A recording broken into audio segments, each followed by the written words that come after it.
ఇవాల్టి నుంచి కాళేశ్వరం కమిషన్ బహిరంగ విచారణ ప్రారంభం కానుంది. కమిషన్ బహిరంగ విచారణకు ఫైనాన్స్ ప్రిన్సిపల్ సెక్రటరీ రామకృష్ణారావు హాజరు కానున్నారు. తాను ఇచ్చిన అఫిడవిట్ ఆధారంగా క్రాస్ ఎగ్జామినేషన్ చేయబోతున్నారు commission chief justice Pinaki Chandra Ghose.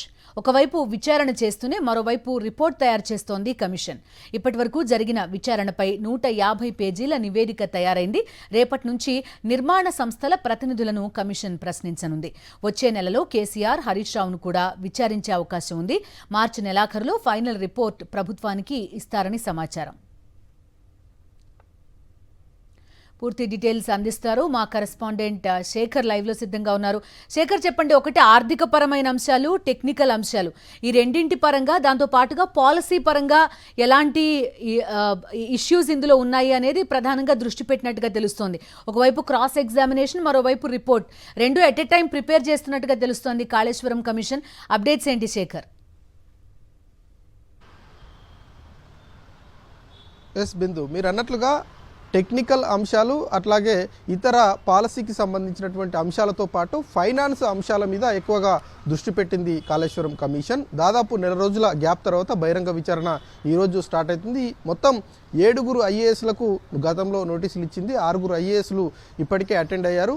మిగిలినటువంటి ఐఏఎస్ రామకృష్ణారావు ఈరోజు అటెండ్ అవుతా ఉన్నారు. ఈయన బహిరంగ విచారణ చాలా కీలకమైనటువంటి అంశంగా చెప్పుకోవచ్చు. ఎందుకంటే గడిచిన ప్రభుత్వం మొత్తంలో ఫైనాన్స్ ప్రిన్సిపల్ సెక్రటరీగా రామకృష్ణారావు ఉన్నారు. బిల్లులకు సంబంధించినటువంటి చెల్లింపుల అంశాలు ఏవైతే ఉన్నాయో కాంట్రాక్టర్లకు ప్రభుత్వానికి మధ్యన ఉన్నటువంటి వారధిగా ఈయన ఉన్నారు. కాబట్టి గత ప్రభుత్వం మీద ముఖ్యంగా కాళేశ్వరం కమిషన్లో 3 బ్యారేజీలు, అన్నారం, సుందిల్లా, మేడిగడ్డ, ఈ 3 బ్యారేజీల్లో పనులు పూర్తి కాకుండానే బిల్లులు చెల్లింపులు జరిగాయి. కాంట్రాక్టర్లు తప్పులు చేసినా కూడా బిల్లుల చెల్లింపులు జరిగాయి. నిబంధనలకు విరుద్ధంగా బిల్లులు చెల్లింపులు జరిగాయి అన్నటువంటి ఆరోపణలు ఉన్నాయి.